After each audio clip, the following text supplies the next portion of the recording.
కాంచన లంక ఉంది, అంత బలగం ఉంది, అంత గొప్ప సుఖాలు అనుభవించాడు.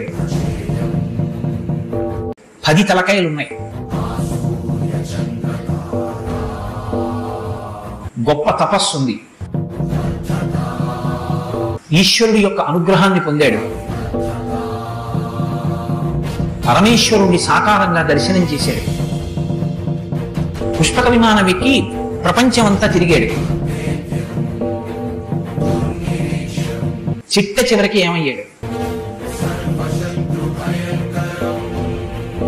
అధర్మాన్ని పట్టుకున్నందుకు కడుపున పుట్టినటువంటి బిడ్డల దగ్గర నుండి భార్య చిట్ట చివర ఏడుస్తూ యుద్ధభూమిలోకి వచ్చి నువ్వు అధర్మాన్ని పాటించడం వల్లే ఇటువంటి చావు చచ్చావని మండోదరి గుండెలు బాదుకుని ఏడ్చేటటువంటి స్థితిని రావణుడు